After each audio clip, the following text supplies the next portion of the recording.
hacíamos. Y ahí en realidad yo me puse en contacto con las publicaciones. Con las publicaciones, sí, en ese momento. En ese momento en realidad aprendí una serie de hechos, ¿no es cierto?, de cosas que me permitieron después hacer los libros. En realidad. ¿Cuántos idiomas habla aquí? No, yo hablo bien francés e italiano. Yo soy hijo de italiano. Y el inglés lo manejaba un poco, pero no puedo decir que lo maneje bien, mucho menos. No sé. Bueno, hicimos la entrada, vayamos a los detalles. La infancia, ¿cómo fue? No, yo tuve una infancia muy feliz, no me puedo quejar de mi infancia.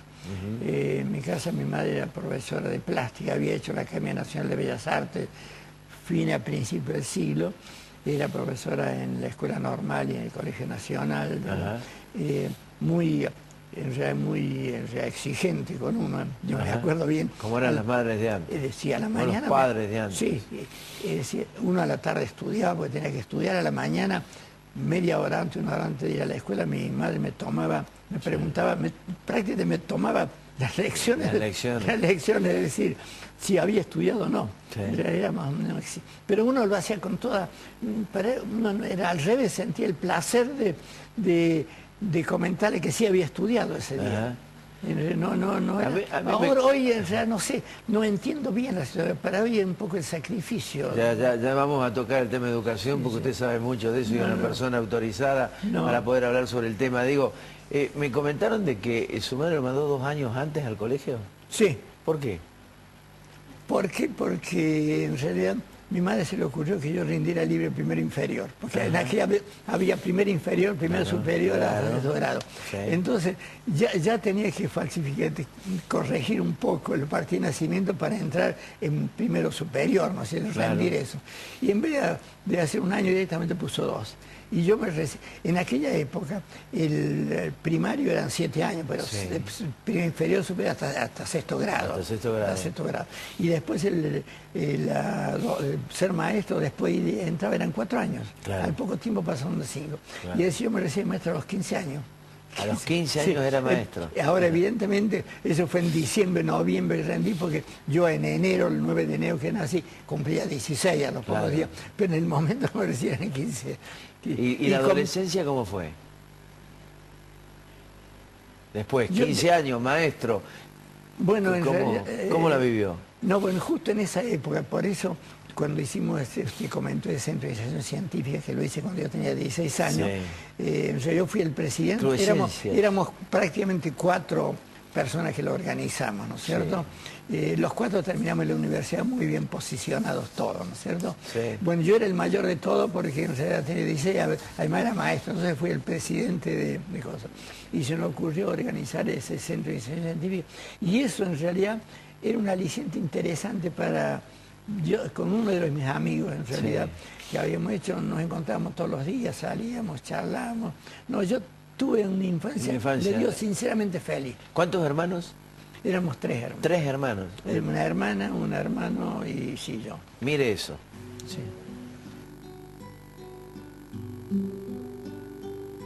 Bueno, mi hermano lo puedo caracterizar sobre todo por el entusiasmo que tiene en hacer cosas. A cierta edad hay límites, pero parece que él no tiene límites. Está siempre programando qué va a hacer, y está en actividad continua. Yo a veces lo envidio, porque yo hace rato que dejé el ring y él sigue nomás, y que voy a hacer esto, y que voy a ir a tal congreso, y que voy a... Bueno, eso llama la atención. Bueno, lo saludo con un abrazo grande y con felicitaciones por todo lo que hace, por todo lo que ha hecho y cómo es. No tenía ni idea de esto. Y bueno, son las sorpresas, ¿no? Y vinimos, los 3 de Río Cuarto, vinimos a Córdoba, esas circunstancias un poco, y los 3 entramos a la universidad al último. Los 3 fueron a la universidad. Y los 3 son, mi hermana es doctora en geología, mi hermano doctor en economía, y bueno, yo tengo el doctorado causa en ingeniería, más o menos. Es decir, los 3 terminamos bastante bien en Córdoba. Y Alejandro, que es un destacado economista también. Sí, economista también. Destacado economista, que ha estado varias veces en nuestro programa hablando de economía. Sí, alguna vez creo que ha estado, una vez sí. ¿Militancia universitaria cuando estuvo? Bueno, tuve cierta militancia universitaria en aquella época, sí. ¿Cierta o mucha? ¿O la está de alguna manera diluyendo la importancia que tuvo dentro de la militancia universitaria? Pues no tuve una cierta, en realidad, pero en aquella época estaba por un lado, en la universidad se manejaban dos partidos en aquella época, justo en la época del peronismo, pero en ese justo, uno era el Partido Reformista, ¿no es cierto? Claro. Y otro creo que se llama Intransigencia, ¿cómo se llama? Intransigencia. Intransigencia, que estaba una parte más de izquierda, ¿no es cierto? En Intransigencia, creo que era Intransigencia, yo hace tantos años que se me ha olvidado, pero creo que se llama Intransigencia, y eran gente un poco de izquierda, pero había radicales también, claro. Había del PC en aquella época, había mucha gente del PC en la universidad en aquella época. Había gente del socialismo, mucho del socialismo, y había radicales también, ¿no es cierto? Una época complicada. Sí, conservadores para el pensamiento. Sí, conservadores no me acuerdo que hubiera en ese grupo. En radicales había muchos grupos, muchos radicales. Aquiles, ¿es cierto que los militares lo buscaron y usted se presentó solo? Bueno, el problema sería interesante comentar. Coméntelo. No, yo fui decano de la tecnología en la época de Cámpora, ¿no es cierto? Decano en la época de Cámpora. Bueno, llegué un poco, ¿no es cierto?, porque yo hablé con el rector muy circunstancialmente, al cual por una circunstancia muy excepcional lo conocí en Buenos Aires, y bueno, él andaba buscando decano de Córdoba, pero lógicamente estuvimos hablando con él y no sé si yo me propuse, no me acuerdo, pero él me dijo, bueno, me interesaría, podría ser factible, pero yo necesito un aval político. Y yo vine y hablé con Obregón Cano entonces. Claro. Porque Obregón Cano, el padre de Obregón Cano, era director en la escuela donde yo había hecho todo el primario y secundario. Y mi madre era profesora allá de plástica.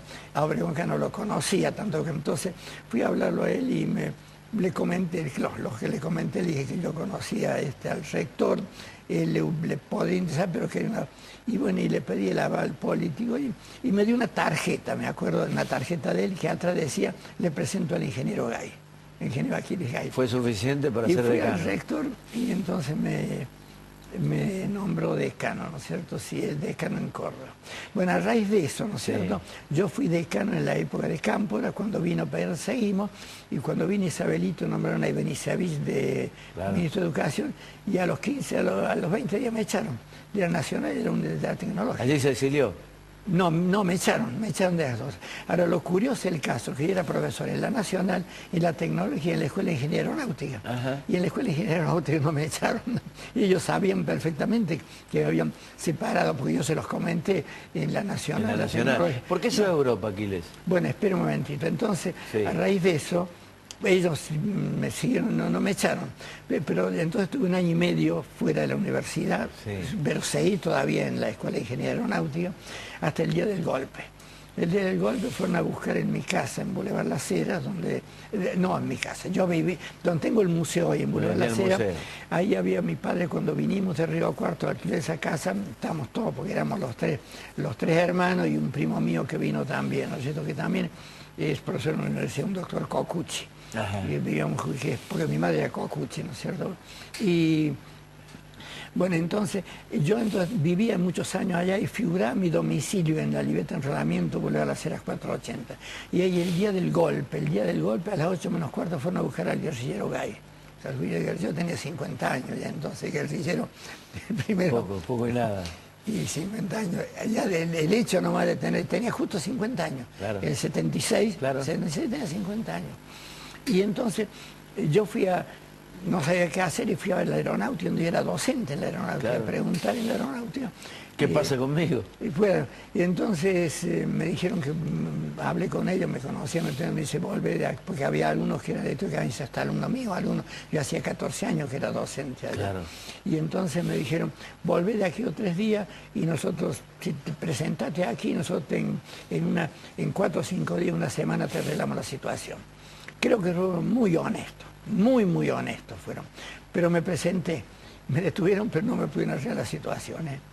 No, estuve 1 año y medio preso. 1 año y medio preso. Sí. Y a raíz de esa circunstancia, tiene 1 año y medio preso. A raíz de esa circunstancia, ¿no es cierto? Entonces, cuando aquí subió el interventor aquí, a todo el equipo de Córdoba, del gobierno de Córdoba, lo mandó detenido a la aeronáutica. Y bueno, a raíz de eso, entonces yo estuve un poco con el equipo de ellos. Obregón Cano, de la Sota no estaba, llegó un poco después, no sé por qué no, pero estaba Coronel, que había sido intendente, el secretario ¿cómo se llama? Todos éramos 7, 8, yo estuve con ellos, por lo cual entonces estuve preso hasta diciembre, que lo soltaron todo en diciembre, y entonces estuve preso con De la Sota, todos, éramos 8, así que nos veíamos desde que nos levantábamos a la mañana hasta acostarse. Hasta acostarse nos veíamos todos los días. ¿Estuvo mucho tiempo ahí? Bueno, ahí hasta diciembre que lo soltaron a ellos. ¿En diciembre de qué año? ¿El 76? Desde 76. O sea que estuvieron poco tiempo ahí. Y bueno, desde febrero, marzo. Marzo. Y después de ahí me llevaron unos días al Campo de la Ribera. El Campo de la Ribera. El Campo de la Ribera no estaba vendado. En Campo de la Ribera, ¿no es cierto? ¿Cómo se salvó? Mire, posiblemente porque estuve en la aeronáutica. No, porque además hubo un señor militar, ¿no es cierto?, al cual yo hablé antes de presentar en la aeronáutica, y que en realidad en ese momento fue secretario de gobierno de la intervención aquí. No quiero dar el nombre, pero en realidad se portó muy bien conmigo. Él casualmente, cuando yo estaba incomunicada en la casa, hasta me fue a visitar. Yo le preguntaba, y él puede haber influido un poco, por lo cual no haya sido más grave, no haya la situación. Porque les comento que cuando estuve en Campo de la Ribera, ahí estaba uno vendado en Campo de la Ribera. Bueno, una noche que tuve pocos días, 4 o 5 días, ¿no es cierto? Me saca la venda un señor y me dice, sinceramente no sé cómo usted está delante mío, dice. No entiendo. Ustedes saben dónde debería estar, me hacía así con el dedo. Me decía, su caso lo tenía yo, dice, y se me pasó por alto. No entiendo cómo se pasó por alto, dice. Lamentablemente para mí ahora es demasiado tarde. Así me dijo directamente. Y nada más. Por lo cual yo pienso de que me salve de pura casualidad. ¿Qué sintió en ese momento? Y qué sé yo, no sé, en realidad no...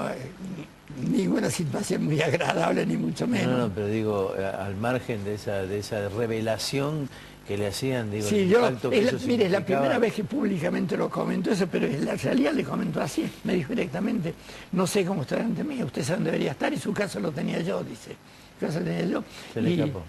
Y se me pasó por alto, dice. Y sacó un expediente enorme, donde ponía una serie de cosas, entre lo cual mi hijo había estudiado mucho violín con la mujer de Berman. ¿Se acuerdan? No sé, la Lolo, no sé cuánto de Berman. Entonces yo iba a la casa, ¿no es cierto? Y ahí habían acusado de que yo era del equipo de la Juventud Comunista de Berman. Juventud Comunista, claro. Y a Berman lo conocí en esa circunstancia a través de la mujer, porque la mujer era profesora. Yo le preguntaba, ¿cuándo se va a Europa? ¿Por qué se va a Europa? Bueno, entonces tuve 1 año preso, 1 año y medio me soltaron, ¿no es cierto? Cuando me soltaron yo no podía moverme de Córdoba, según ellos. Me dijeron así directamente, mire, con esas palabras me dijeron, mire, lo soltamos porque un superior firmó la orden, dice, y en realidad yo cumplo la orden, pero los servicios de información del ejército no están en lo más mínimo de acuerdo con su libertad, darle su libertad, dice. Por lo cual yo lo voy a diríamos, seguir a cosas, y si se desvía del camino recto ya sabe lo que le va a pasar. Entonces, calcule, no... Y bueno, yo creo que la influencia de este militar que le comentó logró que el superior... Por eso digo, usted no puede salir de Córdoba. ¿Cuándo se va a Europa? Y bueno, entonces, cuando me soltaron, ¿no es cierto? Y frente a esa situación, vi que me siguieron un par de veces, vi que me seguían, porque fui a gente amiga, ¿no es cierto?, en casa, y noté que había autos después en la puerta con esos autos Ford Falcon, ¿no es cierto?, que anotaban la patente de los autos que estaban parados allá. Entonces, bueno, un día yo no podía haber salido de Córdoba porque no podía moverme. No podía moverse, sí. Pero entonces una noche agarré con mi hermano y mi hijo un auto y nos fuimos a Uruguay. A Uruguay. Y de Uruguay logré después unos trámites, renovar el pasaporte y me fui a Europa. Y bueno, yo iba a ir a Suecia. Ajá. Ahí va a Suecia. De esas circunstancias raras de la vida, porque pasaban por Londres, se había puesto un barco que iba hasta Londres, encontré una gente amiga, venían justo de París, donde habían estado en la casa de un amigo mío parando.